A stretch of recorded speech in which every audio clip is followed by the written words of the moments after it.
The knights laughed at the dirty peasant. Their loud laughter drowned out the noise of the fairground.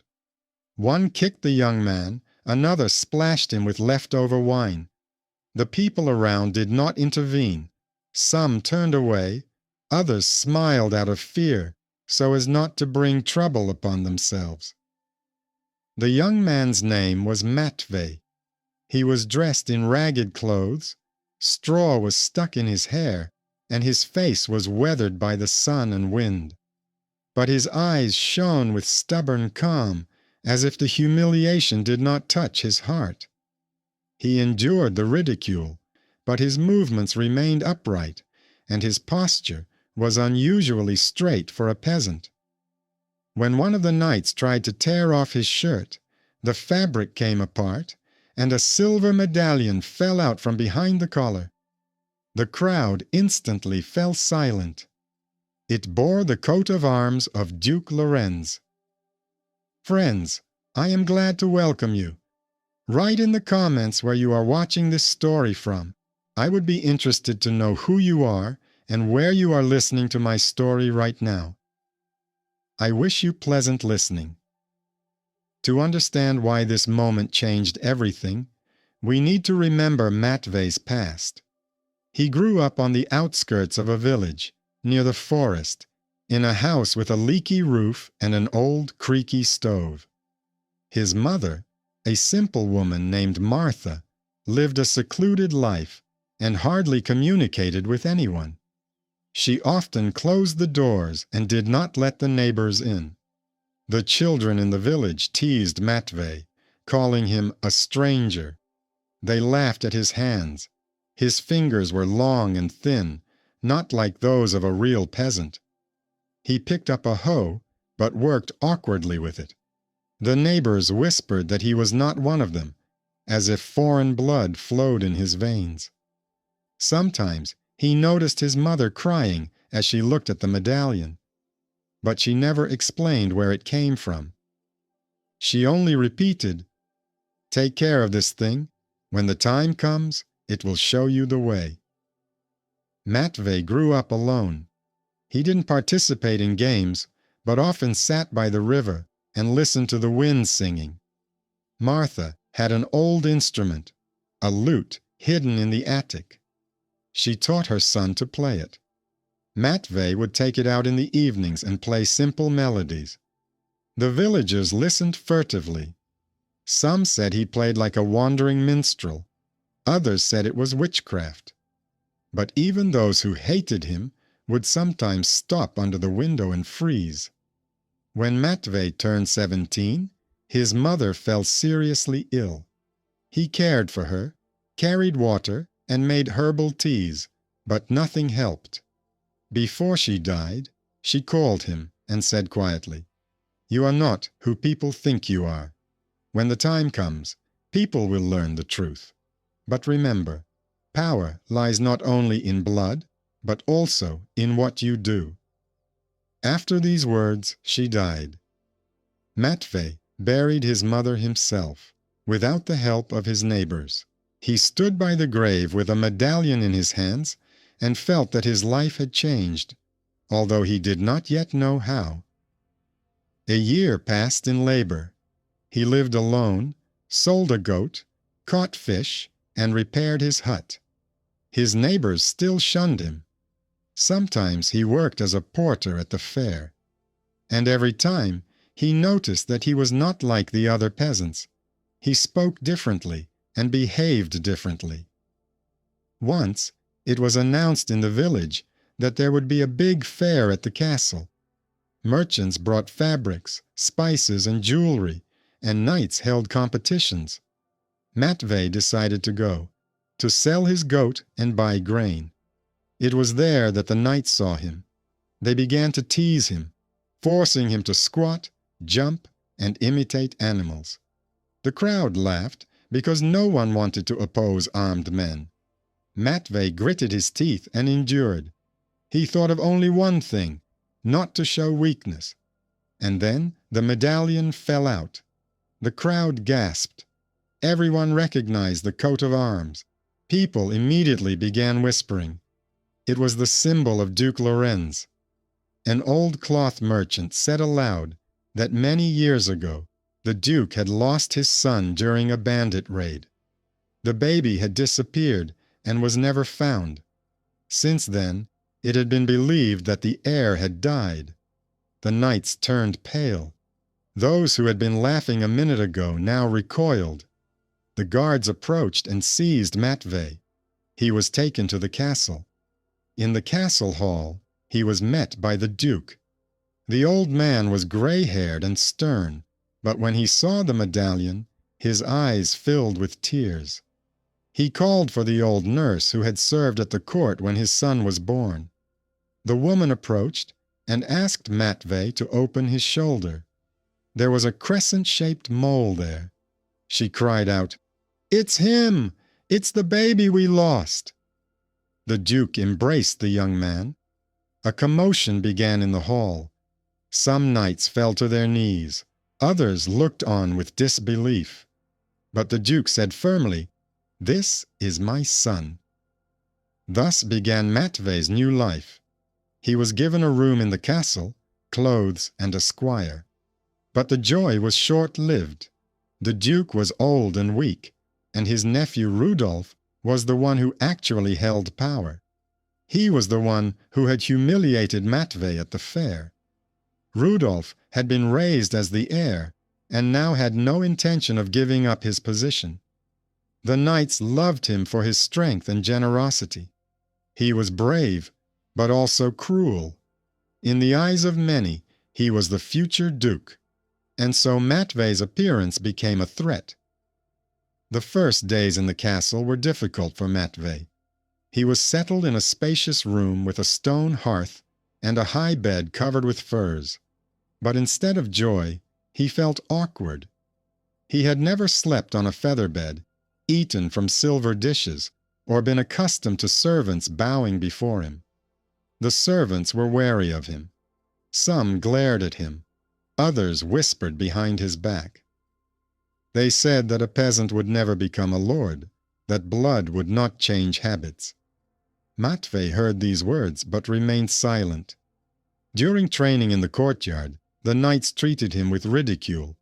They deliberately threw heavy weapons at him, gave him a blunt sword, and laughed when he held it awkwardly. One said loudly, "A peasant's place is with a hoe, not a sword." The crowd laughed. Matvey blushed, but gritted his teeth and continued to practice. He understood that his every move was being watched. Any mistake became a reason for ridicule. But he also knew that if he lowered his head, they would break him completely. The Duke tried to support his son. He sometimes came to the courtyard and watched the training sessions. His words were kind, but old age had robbed him of his strength. People listened to him out of respect, but the final word remained with Rudolph. Rudolph made no secret of his contempt. He told the knights that the peasant was an impostor. He claimed that the medallion could have been stolen, and that the mole was just a coincidence. Many agreed. They were used to seeing Rudolph as the heir, and did not want change. One evening, as Matvey was walking down the corridor, he heard footsteps behind him. Two hooded men attacked him. One punched him in the back, the other tried to throw him into a moat through an open window.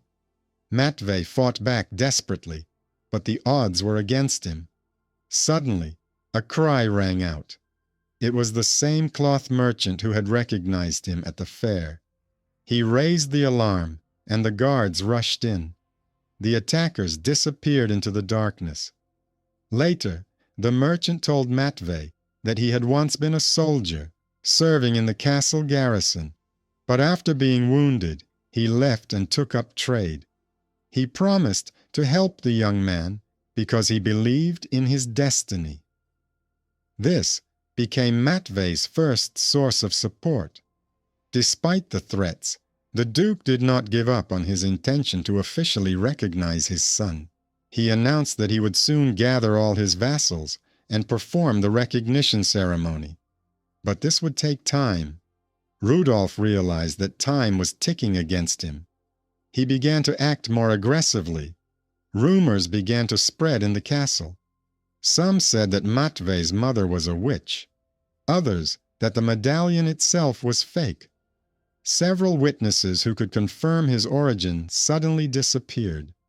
Some were found dead on the road. Others seemed to have vanished into thin air.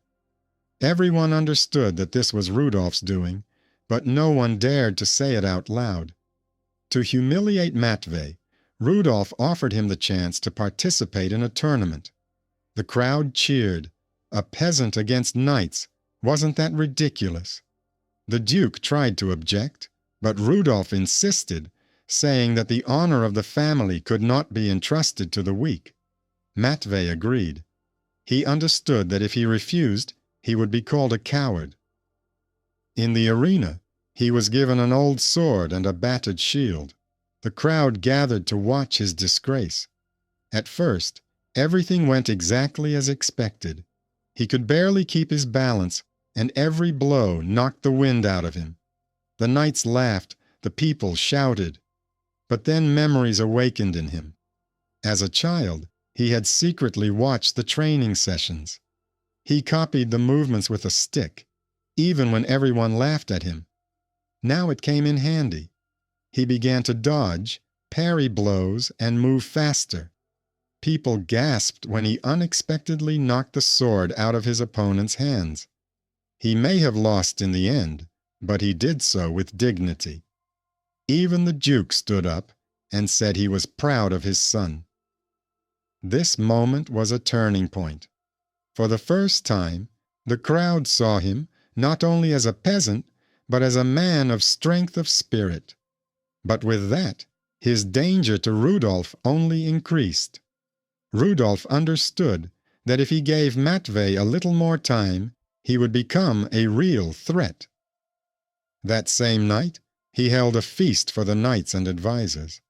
There, he openly said that if the peasant wanted to be the heir, he should prove it in a fair fight.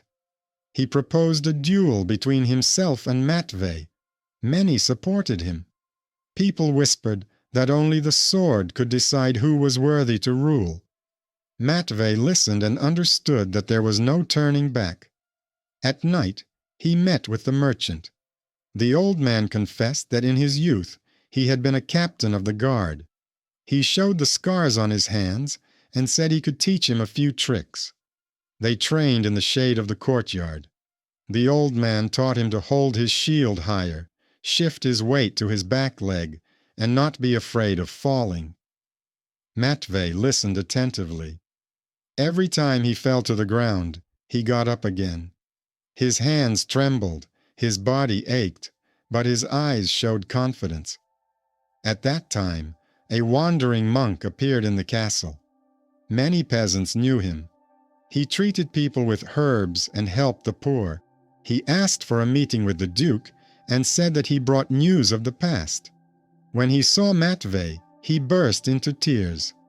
The monk said that many years ago he had saved the baby during a bandit raid. He was seriously wounded and left the child with a woman he trusted. That woman was Martha.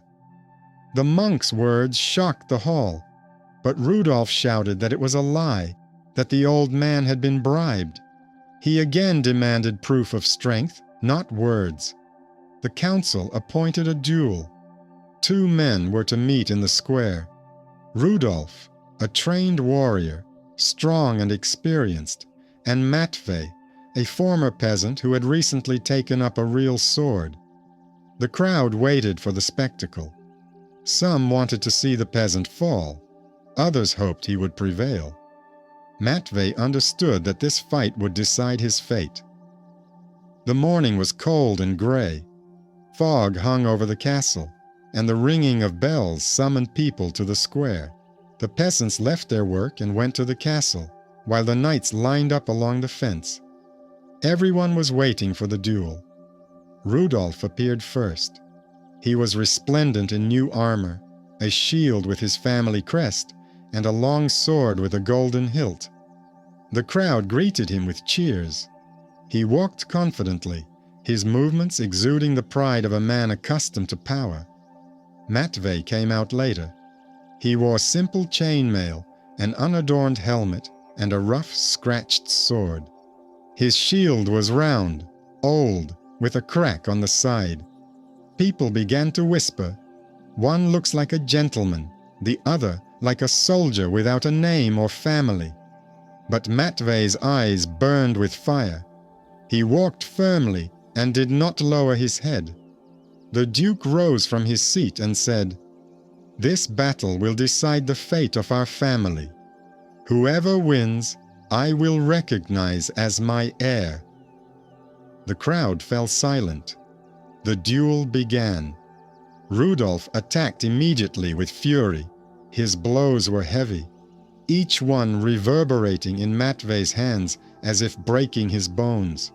The crowd roared with excitement. Matvey retreated, covering himself with his shield, catching the blows. He remembered the words of the old merchant. "Don't rush. Let the enemy tire himself out. Hold your shield higher. Don't be afraid of falling." Rudolf shouted that the peasant was not worthy of wielding a sword. His fury grew. His blows became stronger and stronger. But that was precisely his weakness. At one point, Rudolf swung too wide. Matvey stepped aside and struck him in the shoulder with his shield. Rudolf lost his balance and fell to his knee. The crowd gasped. At that moment, Matvey could have delivered a fatal blow. Everyone was waiting for it. But he lowered his sword. This decision proved to be stronger than any blow. People saw in him not only a warrior, but also a man who valued honor above revenge. The crowd began to whisper. Someone said that a true gentleman is one who knows how to forgive. The Duke rose from his seat and loudly proclaimed Matvey his son and heir. The crowd roared, but not everyone was happy. Rudolf, humiliated by his fall, got up and tried to strike Matvey from behind. The sword flashed in the air, but at that moment the merchant stepped forward. He shielded the young man and took the blow himself. People screamed. The guards rushed forward and seized Rudolf. The Duke, in a rage, stripped him of his titles and ordered him to be thrown into prison. The merchant was carried to his chambers. The wound was serious.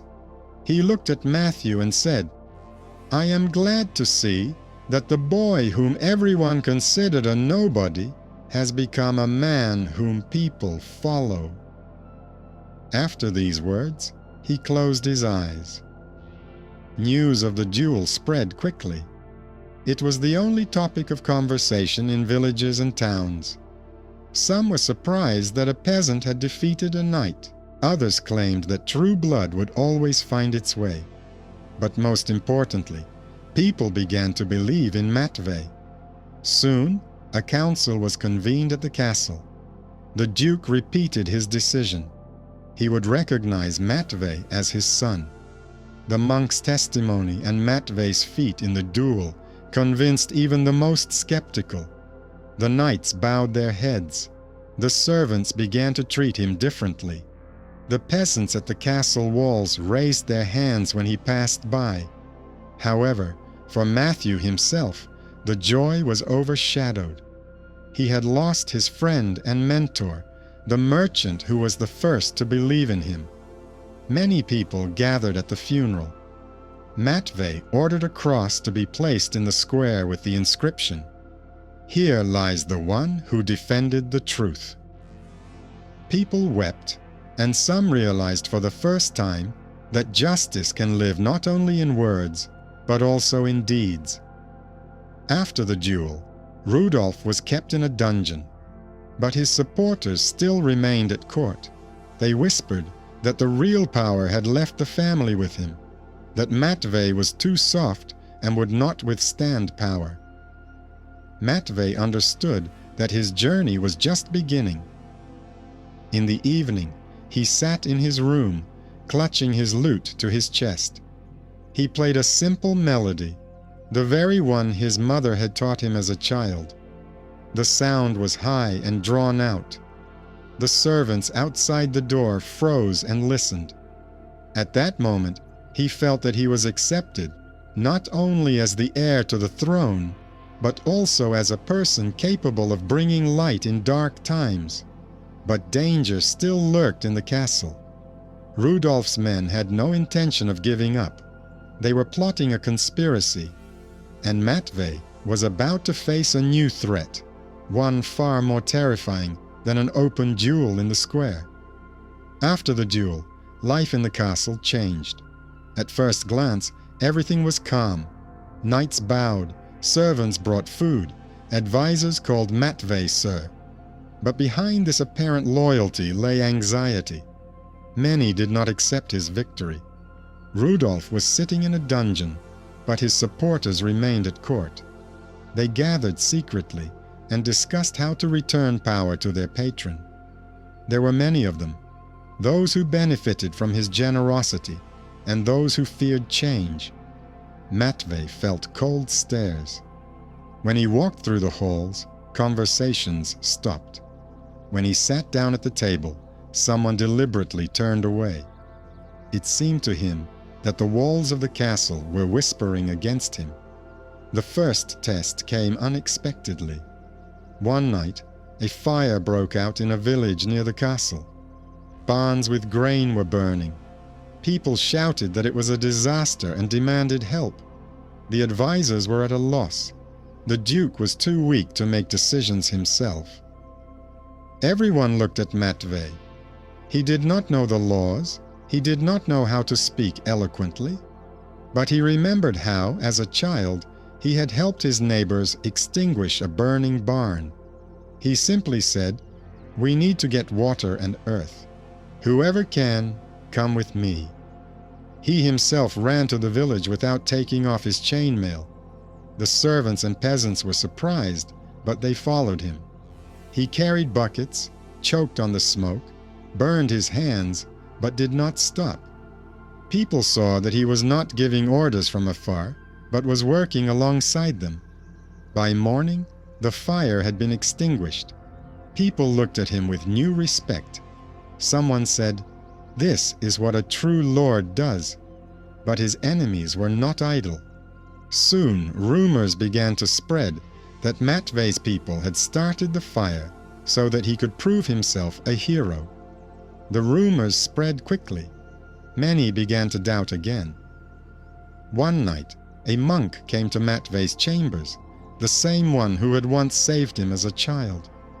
He said he had overheard the conspirators talking. They were going to kill Matvey during the hunt and blame it on an accident. Matvey understood. The open battles were over. Now a war in the shadows awaited him.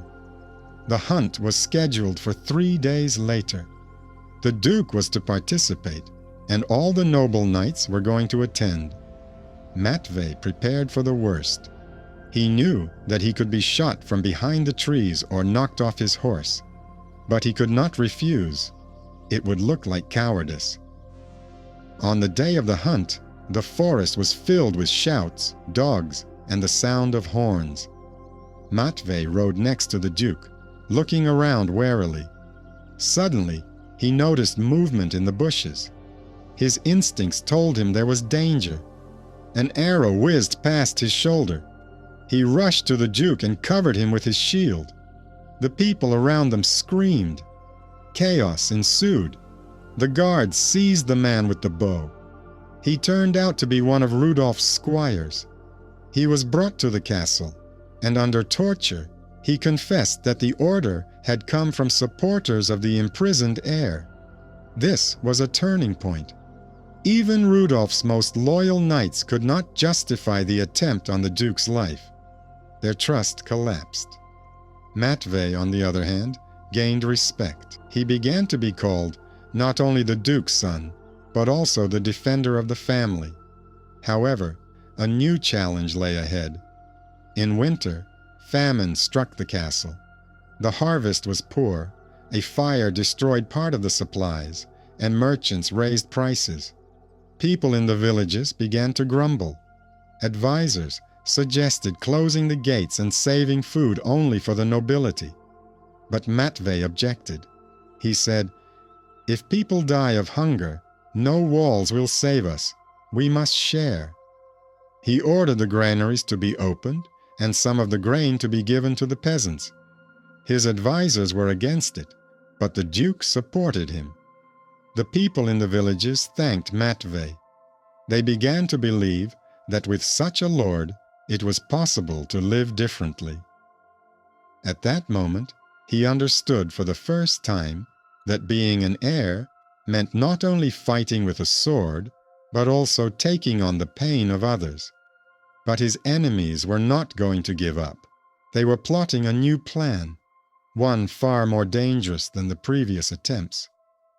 After the hunt, the castle was on high alert. Rumors about the archer and the squire's confessions spread throughout the halls. Rudolph's supporters lay low, but they did not disappear. They understood that a direct attack had failed, so they had to look for other ways.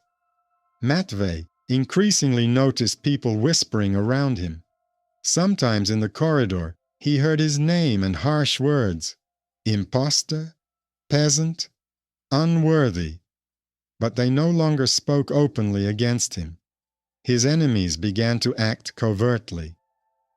One day, a young servant came to his chambers. He was pale and trembling.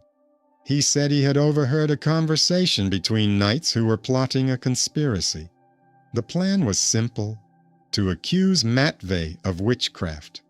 They wanted to say that he had caused the fire and famine in order to win the people over to his side.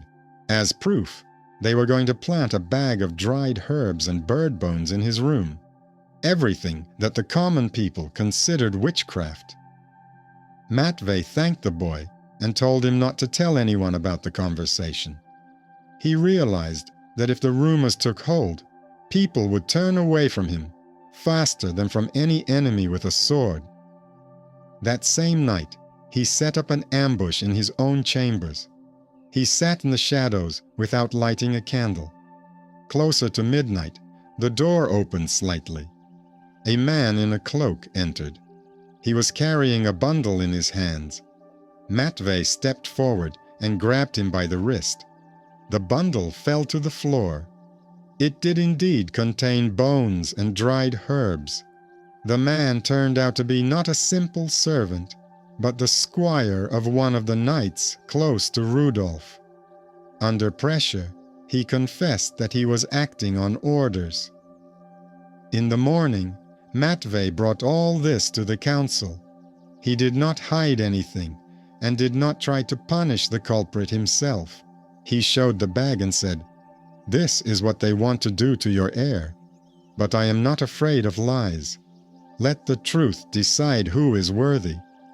The councillors exchanged glances. For many, this was proof that he was not only strong, but also smart. After all, the peasant could have simply struck back, but he chose an open trial. Meanwhile, the monk who had once saved him as a child continued to support him. He told people in the villages that he had seen Matvey defend the Duke and share his grain. Rumors of good deeds spread faster than slander.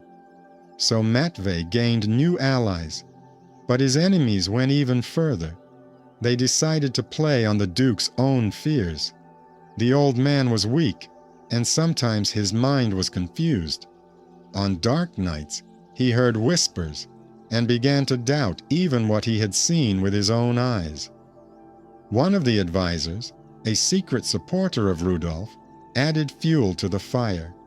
He told the Duke that the peasant could have obtained the medallion by deception, that the nurse could have made a mistake, that the monk had long lived on alms and was easily bribed. The Duke began to waver. Matvey noticed the change. Once, when he went to see his father, he heard him say, "I don't know if you are my son or my misfortune." These words hurt more than a sword. That evening, Matvey went to the chapel. He sat on the stone floor, holding the medallion in his hands. He remembered his mother and her words, "You are not who people think you are, but strength is not in blood, but in deeds." He understood that even if the Duke had doubts, it would still be his choice to decide what kind of person he would be. The next morning, a new misfortune struck. The village elder was found dead. Strange symbols had been carved into his body. People cried out that it was witchcraft. All eyes turned to Matvey, but he did not try to justify himself. He went to the village himself, looked at the body, and said, "This is the work of human hands, not the devil." He noticed that the marks had been carved with a knife, too evenly for a random ritual. Matvey ordered the houses of the nearest residents to be searched. In one of the houses, they found a dagger with traces of blood. It soon became clear that the headman had been killed by a man from Rudolph's entourage. The people gasped. The suspicion of witchcraft turned into the exposure of a conspiracy. From that day on, everything changed. The crowd, which yesterday was ready to believe in dark forces, now saw that the heir was not only a warrior, but also a just judge. He did not give in to fear, but found the truth. Rumors of his actions spread through the villages faster than lightning. People began to say, "Our future lord does not bury his head in the sand. He looks truth in the face." But Matvey understood that as long as Rudolph was alive, the danger would not disappear. His supporters would try again, and sooner or later, a final decision would have to be made. And that decision was much more difficult than any duel. Winter in those parts was harsh. Snow covered the fields and roofs, roads were blocked, and the wind whistled through the battlements. It seemed as if nature itself was testing people's endurance. The castle was filled with anxiety. Conspiracies were uncovered, but their shadow still lingered in every corner. Matvey became a symbol of hope for the people. Peasants came to the castle gates and asked him for advice. The knights began to respect him, although they had laughed at him not long before. Even the servants began to look at him differently. But all this was built on shaky ground. As long as Rudolph was alive, he remained the center of discontent. In his dungeon, Rudolph did not give up. He convinced the guards that he was the true ruler and promised them gold and land if they helped him escape. Some did not believe him, but others began to waver. And one night, what Matvey feared happened. Rudolph managed to escape. His supporters secretly led him out through an underground passage. By morning, the whole castle was buzzing. The traitorous heir had escaped.